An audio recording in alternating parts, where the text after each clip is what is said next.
Nou ons begin vandag met 'n splinter nuwe reeks wat ons noem Oos-Wes, Tuis-Bes. En dis eintlik 'n gesegde, idioom wat ons praat van daar waar jy die veiligste voel is waar die verhoudings goed gaan, waar die verhoudings floreer en jy wil graag in jou binneste, in jou menswees, wil jy sulke hawens skep. Jy wil sulke verhoudingshavens skep waar mense sê maar ek voel veilig by jou. Ek kan jou vertrou. Ek kan 'n pad saam met jou stap. Nou die manier hoe ek hierdie reeks wil begin is ek wil dit vergelyk met om kompeterend te wees met 'n speelietjie. So as jy dink aan is jy kompeterend, is jy nie kompeterend nie, nou die manier hoe jy dit weet is wanneer jy betrokke raak in 'n speelietjie. So as jy byvoorbeeld 'n bordspeelietjie, Monopoly of Pictionary of 30 Seconds of een van hierdie, as jy nou al so half begin antagonisties was en kwaad was en geïrriteerd was met jou medespelmaats, dan weet jy jy's redelik kompeterend. Ek kan onthou, ek en Natasha en so 2 ander gesinne het 'n tydjie terug is daar 'n bordspeletjie met die naam van The Battle of the Sexes. So wat nou gebeur is, die vrouens kry mans geassosieerde vrae en die mans kry vrouens geassosieerde vrae. En hulle vra toe vir my, maar wat is die make-up wat 'n vrou op haar lippe smeer? En ek sê maar, ons nou maklik lipstick, nê. Nee. Vra van Natasha, wie het die 1995 Wimbledon final gewen? Maar ek sê vir jou, toe is my vrou up in arms en toe het ek daar gesien. Sy is geweldig kompeterend en nie net kompeterend nie, maar ook 'n mate van 'n slegte verloorder, nê. Nee. Sy is natuurlik nou nie vandag hier nie, so ek praat my hart teenoor julle uit en ek sê maar net hoe ek voel. Of 'n balsport of enige ander sport of 'n stokperdjie waarin jy kan betrokke raak. Nou julle sal nou nie glo nie, maar ek het verlede jaar nogal kompeterende paddle gespeel. Die mense kyk so na my en sê ek wil jou nie eintlik as 'n partner hê nie. En dan kyk hulle so 'n paar games en sê hulle maar wil jy nie saam met my kom speel nie? Want ek staan net so op een plek, like dit my kan ek dit reg kry en dan kan ek daai game speel. Ek weet nie, my arms word net langer, jy weet. So ek's baie dankbaar daarvoor. Maar daar het ek agtergekom. Nou as jy paddle speel, julle weet nou hoe's paddle, nê. Nee. So 'n kombinasie tussen squash en tennis en veertjie tennis en ek weet nie wat en volleybal en elke ding. Dis nog 'n kombinasie sport so in so 'n glaskas en baie nice. In elk geval, en daar het ek gesien, daar's 'n app wat jy aflaai, Playtomic, en dan kan jy jou games nou skeduleer en jy kan teruggaan op die verskillende games, jy weet wat jy gespeel het, en ek wil maar net weer eens vir Benny en sy maat sê, jammer, ons het julle dan verskriklik gewen, nê. Ek het gekyk, jy weet die afgelope paar games wat ons gespeel het het maar moeilik gegaan met hulle, maar in elk geval, maar daar het ek agtergekom as ek verloor, of as ek in 'n moeilike situasie is, of as my vriend wat saam met my speel, want jy speel net dubbels, as hulle 'n fout maak, wat gaan in my binneste aan en hoe moet ek dit verwerk? Hoe moet ek dit vir myself hou? Jy weet, ek moet nie afgaan op daai ou nie, ek moet nie te kere gaan en frustreerd raak op daai persoon nie, maar ek is so kompeterend dat ek gespeel het nadat ek my Achilles tendon geskeur het, dat ek net aangehou speel, nog vir 'n klomp weke aangehou speel. En miskien is jy ook so, jy het al iets gebreek. Van die rugby spelers hoor jy dan is sy kakebeen af of sy wangbeen is gebreek of een van sy bene in sy hand.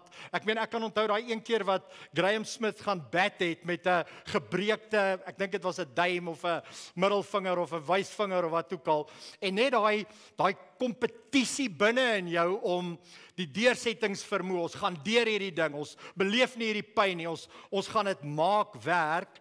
Nou, wat ons doen is, ons vat hierdie selfde kompeterende hart en gesindheid en ons vat dit na ons verhoudings toe. En ons verhoudings word 'n spel, dit word 'n speelietjie wat ons speel, ons wen om kompeterend te wees. Nou my groot vraag is, jy kan maar teruggaan na verhouding toe, dankie. Wat gebeur as jy 'n risie wen? Wat 'n prys wen jy? Ek weet as ek klaar Parel gespeel het en ons het sê net maar die Parel game gewen, dan voel ek my ego is lekker, nee. Ek stap al weg. Daar's nie jy wen nie 'n hoe kan 'n mens sê 'n trofee of 'n voucher of wat ook al nie, maar jy weet, jy het daai ander ouens pak gegee en ons gaan nou by die koffie gaan ons daaroor praat. Hoor wat het gebeur? Hoekom het julle wiele so afgekom? Vertel ons bietjie, jy weet. So daar's so 'n bietjie van 'n ego ding, maar wanneer 'n ou in verhoudings betrokke raak en jy wen byvoorbeeld 'n risie, 'n argument, jy het haar nou lekker gesê. Jy was reg geweest. Sy moes erken. Luister jy, dit is koud daar buite. Ek weet dit lyk of dit warm is daar buite, maar dit is toe nou koud daar buite en jy het nou 'n ou dun dingetjie aangetrek. Jy het nie jou trui, so ek was reg, nê? Ek het jou gesê dit was koud geweest. Wat wen jy? Weet jy wat wen jy? Jy wen 'n aand in die spaarkamer. jy wen 'n aand op die sitkamerbank. Dis wat jy wen. Jy wen nie 'n trofee nie. Ons dink ons wen iets. Jy dink jy kom met daai risie uit, jy kom met daai argument uit en jy dink, "Ja, luister jy, maar ek het hom nou gesê. Ek het haar nou gesê. Ek het hierdie fight gewen." Weet jy wat wen jy? Stilstype. Jy wen aggressie. Jy wen nog meer fights. Jy wen iemand wat se stemtoon opgaan en jou nou mooi gaan vertel. Jy wen hardkoppigheid. Jy wen moeilikheid. So ek dink wanneer dit kom by verhoudings moet ons anders dink. Ek dink wat geassosieer is met verhoudings is hierdie volgende woorde. 'n Speletjie waar iemand moet verloor is eintlik 'n speletjie waar niemand regtig wen nie. So as jy dink aan jou verhoudings, dan dink jy aan hierdie stelling. 'n Speletjie waar iemand moet verloor is eintlik 'n speletjie waar niemand regtig wen nie. En hier praat ek nou 27 jaar se getroude ondervinding. Ek dink ek het seker 90% van die fights gewen, hè. In elk geval. Lyk my nie julle glo my nie, maar ek wil vir julle sê ek het elke keer verloor. My vrou het elke keer verloor. Daai geveg wat ek dink ek wen met my seun of my dogter, hulle sê hulle het my lief, maar diep binne in hulle harte het hulle geen respek vir my nie. En hulle het al met my gepraat oor sekere goeters in my lewe, manier hoe ek hulle hanteer, die manier hoe ek hulle rondstuur, die manier hoe ek hulle net nodig het as ek 'n tang nodig het of die vuur moet gepak word of gaan half my dit in die garage of doen dit vir pappa of doen dit vir pappa. En hulle begin hierdie weerstand naderhand op te bou teenoor my. Nêrens hoor jy as jy in hierdie argumente of risies betrokke raak, dan sê jy lekker gespeel ma. Jy weet ons kinders kom ons so guy en garra en wat ook al. En na die game of na die risie verby is dan sê vir hulle, lekker gespeel ma, lekker game. Hihi, dit was lekker geweest. Of kom ons gaan nog 'n ronde pa. Of jy sê vir jou vrou, beste uit 3 my skat, jy kan volgende keer eerste gaan. Maar dis nogal baie keer hoe ek en jy, hoe ons werk met mekaar. Dis 'n speletjie en jy wil net hierdie speletjie wil jy net wen. So die groot vraag wat ek het om te vra is, wat tel as 'n wen in 'n verhouding? Wat tel as 'n wen in 'n verhouding? En my antwoord is die verhouding self. Dis wat jy wen. Jy wen die verhouding. Die verhouding moet aangewerk word. Nie jou ego nie jou hoeveelheid kompetisies en risies en games en speletjies wat jy gewen het nie.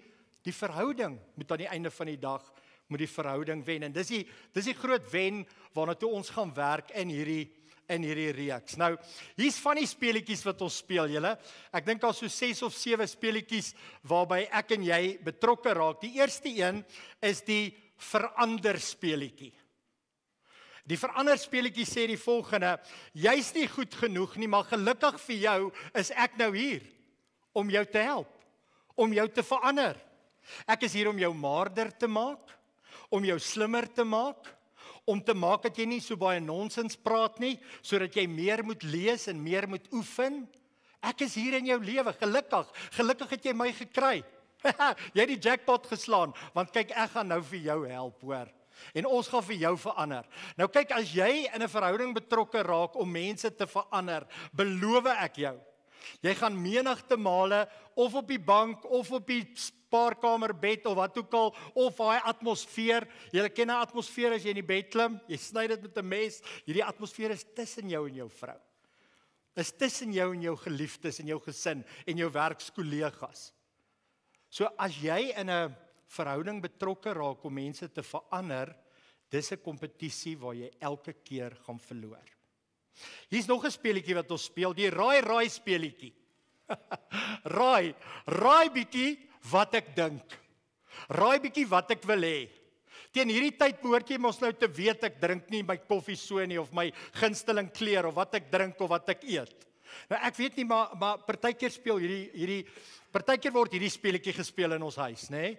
Waar ek moes net supernaturally geweet het wat my vrou wil hê. Ek moes geweet het wat is haar verwagting. Ek meen ons is immer 27 jaar getroud, Paul. Sy speel en ek speel partykeer nog steeds die raai speletjie met mekaar waar ek sit met 'n verwagting. Ek kommunikeer niks na haar toe nie, maar ek sê vir haar raai bietjie my skat, raai bietjie wat wil pappa hê. Nog 'n speletjie wat ons speel is die skuldig laat voel speletjie. Ja, ek het alweer die skottelgoedwasser uitgepak. Ek het alweer die bed opgemaak. Ek het alweer die hoeveelste keer hierdie maand die kind by die skool gaan haal. Ek het alweer. En subtiel, jy sê dit nie vir hulle nie, jy wil hulle nie laat skuldig voel nie. Maar jy laat hulle skuldig voel. Nog 'n speletjie wat ons speel is die blameer speletjie. Jy is die rede hoekom ek nie kan verander nie. Jy is die rede hoekom ek nie kan geld maak nie. Jy is die rede hoekom ek nie kan groei nie. Jy is die rede. Jy's die blokkasie. Jy's die struikelblok. En as gevolg van jou kan ek nie 'n beter mens wees nie. Kan ek nie verander nie. Kan ek nie my ding doen nie. Jy hou my terug. Jy sit grense om my. Jy's die rede. So die hele blameer speletjie. Nog 'n speletjie wat ons speel is die vergelyk speletjie. Het jy gesien hoe mooi is die Grobler se huis? Toe ons nou die ander dag al gaan kuier het by hulle. Het jy gesien wat se kar ry hulle? Het jy gesien hoe mooi maar het Paul geword? Wonder of jy nie ook so 'n bietjie met werk aan jou gewig nie. Jy weet, ek wil dit nou nie vir jou, ek wil nou nie reguit vir jou sê nie, maar het jy nie gesien nie. Ek weet ons gaan soveel beter wees as ons so 'n huis kan hê. Of so 'n man kan hê, of so 'n vrou kan hê. Dit gaan net vir ons beter. Of die verkleineer speletjie. Die verkleineer speletjie gebeur altyd voor ander mense. Meeste van die tyd. So jy het 'n aanwensel aangeleer, jy knip te veel of jy sê te veel 'n spesifieke woord of wat ook al en dan sal jou man of jou vrou of jou kinders of jy met jou kinders of jy met jou werksmense sal sommer daarvoor almal sê, luister jy doen dit al weer my skat. Weet of, dis al die 17de keer wat jy daai woord gesê het.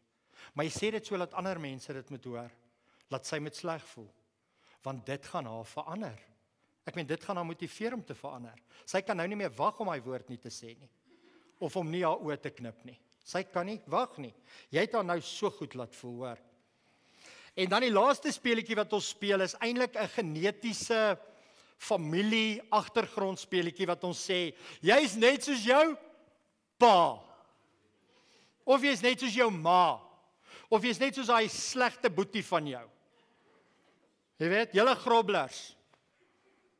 Nou ons speel dit gelukkig nooit daar by my huis nie, maar in elk geval ek klink net so oortuigend, né? Maar julle, dan is daar 'n heeltemal 'n ander speletjie wat Jesus vir ons kom voorstel. En hierdie speletjie kan in jou huishouding gespeel word, in jou familie, by jou werk, daar waar jy jou stokperdjie beoefen, daar waar jy jou sport beoefen. Jy kan hierdie speletjie kan jy alleen speel. Jy kan dit saam met 2 ander mense of net saam met iemand anders speel. Jy kan dit saam met baie mense speel. Jy kan dit saam met die hele wêreld speel. En as die wêreld, as die kerk, as jy jou huishouding hierdie speletjie begin speel, dan transformeer alles. Alles verander. Alles raak beter. En ek wil jou voorstel aan die eer speletjie. Die eer en respek speletjie. Dis die eerste speletjie waarna ons gaan vandag. So ek wil jou onmiddellik vat na Romeine toe. Paulus skryf hierso en hoor wat sê hy. Hy sê hierdie woorde. Hy sê wees hartlik teenoor mekaar met broederlike liefde. Ek wil dit weer vir julle lees. Wees hartlik teenoor mekaar met broederlike liefde. So, die volgende sinnetjie van hierdie teks, ons gaan hom nou opsit, maar voordat ons hom opsit, wil ek net vir julle sê wat nou gaan gebeur.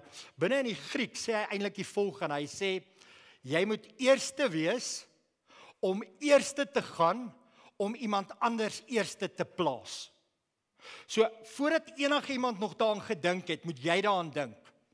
En dan moet jy eerste wees om dit te doen, om daai persoon eerste te plaas.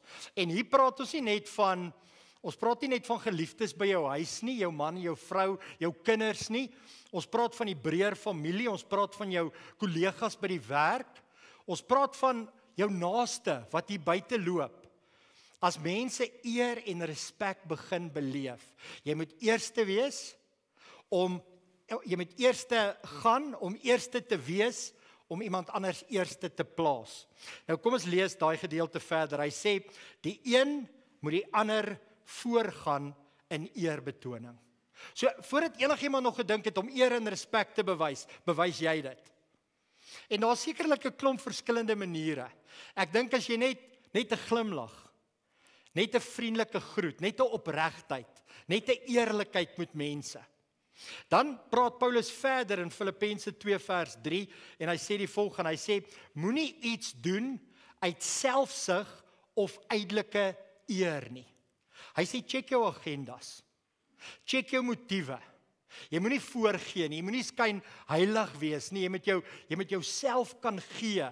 Mense moet voel dis opreg, dis eerlik, dit wat jy nou hier doen. Moenie uit selfsug optree nie. Hy sê baie keer bou ons verhoudings net uit selfsug uit. Soos byvoorbeeld, jy trou met jou vrou en dan dink jy identifiseer 'n klomp goed wat jy wil verander of wil aanspreek en dan kom jy met jou eie selfsug. Want hoekom wil jy dit moet verander? Jy wil hê dit moet verander om by jou te pas. Of jy wil mense verkleineer, hoekom? Want jy dink jou manier gaan mense laat verander of anders dink oor hulle lewe. Dit gaan oor jou. Hy sê, jy moet afstand doen van daai selfsug. Jy moet afstand doen van daai ydelike eer. Jy kom eintlik met 'n leuen na mense toe. En die mense val vir jou leuen, maar as hulle agterkom wie jy werklik is en wat jy probeer doen in hulle lewe, dan sal hulle so half ontnigter. Hulle so half teleurgesteld in jou.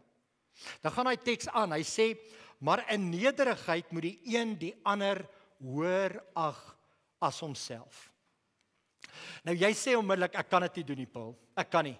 Dit wat jy van my verwag, kan ek nie doen nie. Ek kan ander mense nie net eer nie in hulle omstandighede. Ek kan nie net vir mense respek bewys nie. Mense moet dit verdien. Ek weet nie, jy hoef nie jou hand op te steek nie, maar net in jou hart. Hoeveel keer het jy al gesê mense verdien respek? Mense verdien eer. Ek meen daai ouetjie wat saam met jou werk, wat nie sy werk doen nie, wat laat kom, wat werklik waar eintlik, hy beteken niks vir die departement nie, hy beteken niks vir jou werk nie. Hy verdien nie my eer nie, hy verdien nie my respek nie. Ek het al hoeveel keer gepraat met my seun of met my kind of met my dogter en nog steeds doen hulle nie wat ek van hulle verwag nie. Hulle verdien nie my eer nie, hulle verdien nie my respek nie. Nou, as jou hele uitgangspunt op dit gebaseer is, dan is jy eintlik, ek wil so sê, so ver van Jesus Christus af. Want as ons verder lees in hierdie gedeelte, sien ons dat nie een van ons verdien eer en respek nie. Nie 'n enkele een van ons nie. Ek wil jou 'n ander vraag vra. Het jy al ooit iemand ontmoet wat belangriker is as jy? Al ooit? Ek kan nou onthou, ons het al 'n paar van die bekende sangers gehad wat hier kom sing het, Joe Black en Jack de Priester en Joshua na die reën en daar was nou 'n rugby speler of twee, kaptein rugby speler van die Springbokke wat hulle getuienis hier kom lewer het, of oom Angus Buckham het ek al so om 'n tafel mee gesit en saam gekuier. Wat doen jy onmiddellik as jy iemand ontmoet wat meer belangrik is as jy? Jy gee hulle respek. Kyk as hy springbok hier opstap. Hier, check hierdie mooi springbok. Kyk hoe lank is hy. Hier is die check sy spiere. Kyk wat het hy beteken vir ons springbokke. Kyk hoeveel drie. Kyk hoe lei hy. Ek meen as jy dink aan iemand soos 'n Rassie Erasmus, nê? Ons springbok coach. As hy hier moet instap, ons almal het onmiddellik, maar waarvoor het jy eer en respek? Jy het eer en respek vir dit wat jy op die TV kan sien. Het jy eer en respek vir sy egskeiding? Het jy eer en respek vir hoe hy sy kinders hanteer? Het jy eer en respek vir hoe baie hy vloek? Het jy eer en respek vir wat het jy eer en respek? Op wat baseer jy dit? Op die prediker wat op die TV preek of hier voor staan en preek met jou en hy lyk so, wow, hy lyk so perfek volmaak. Hy het al die antwoorde. Het jy respek vir dit? Het jy eer vir dit? Weet jy wat by my huis aan die gang is? Weet jy met wat se moeilikheid ek sukkel? Weet jy hoe lyk my finansies? Het jy 'n idee? Het jy ook eer en respek vir dit? Jy sien, ek en jy is baie selektief vir wat ons eer en respek het. Ons kyk na 'n groot besigheidsman wat baie geld gemaak het, wat 'n great kar ry en 'n fantastiese huis bly, dan dink ons, "Joe, luister hier, ek het soveel eer en respek vir daai persoon." Maar ons ken hulle nie. Ons weet niks van hulle af nie. Net so, daai ou wat niks beteken vir die departement nie. Het jy al probeer uitreik? Het jy al probeer uitvind? Weet jy hoekom kom hy so laat? Weet jy hoekom lewer hy sulke substandaard werk? Of het jy net gesê, luister die man, kom ons raak ontslaaf van die man. Hy hoort nie in ons departement nie, hy hoort nie hier nie. En jy oordeel en jy vel vinnig oor daai persoon. Net sommer 'n uitspraak oor daai persoon se lewe. So, kom ons lees verder, kom ons gaan terug na die teks toe. Hy sê die een moet die ander voorgaan in eerbetoning. Dan gaan hy verder in Filippense 2 vers 5. Hy sê, julle gesindheid moet soos Jesus Christus sin wees. Julle nou, dis hier waar die tekkie die teer slaan. Dis hier waar jy kyk nie meer op na 'n persoon nie, jy kyk nie op na 'n kerkleier nie, jy kyk nie op na die springbok loskakel nie, jy kyk nie op na een of ander groot besigheidsman nie. Nou kyk jy net op na Christus. En jy probeer uit te vind, hoe het Christus geleef? Hoe het hy mense hanteer? Hoe het hy na mense gekyk? Want dis ons rolmodel. Dis ons voorbeeld. En dan gaan hy aan, hy sê, alhoewel hy self God was, het hy nie vasgeklou aan die goddelikheid wat hom toekom nie. Maar hy het dit prysgegee. Hy het 'n slaaf geword en aan mense gelyk geword. En toe hy as mens geleef het hy homself nog verder verneder deur tot die dood toe gehoorsaam te wees. Ja, tot die kruisdood toe.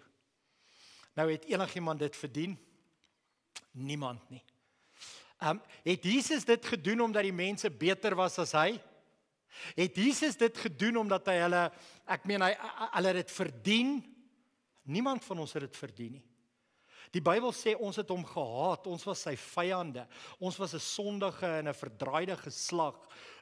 Ons was so hopeloos en iemand wat jy glad nie kan gebruik nie, iemand wat nie bruikbaar is nie. Die Engelse woord is 'n vieslike woord vir my, maar is useless. Iemand wat useless is. En die Here vat daai nog voordat daai useless persoon ja sê.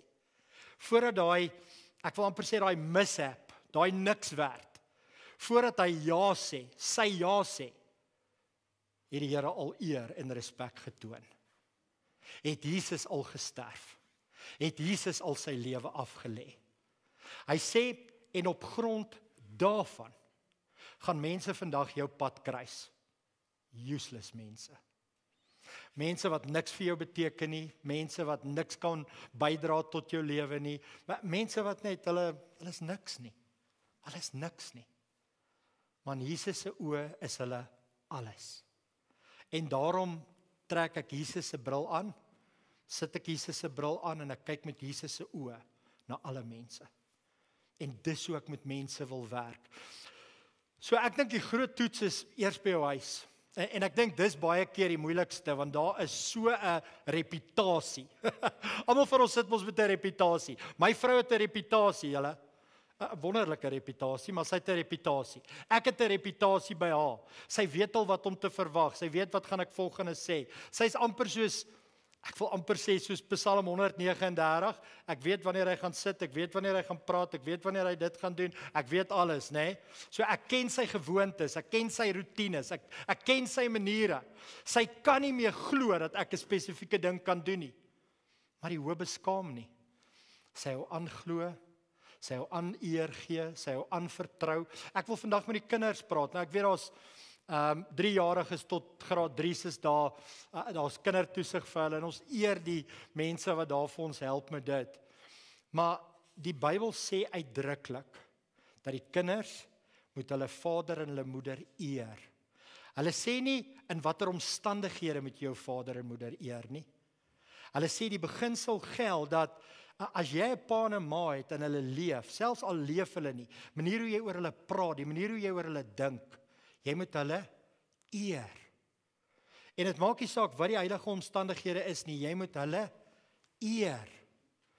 En ek wil jou vra, baie keer maak ons verskonings. Die man maak verskonings vir die kinders en die vrou maak verskoning vir die kinders. Nee, maar as jy hulle nie in hierdie situasie geplaas het nie, as jy nie so streng was nie, as jy nie so opgetree het nie, wat jy eintlik moet doen is, jy moet na jou kinders toe gaan, en jy moet vir hulle sê, weet jy wat, pappa is onder geweldige stres op die oomblik.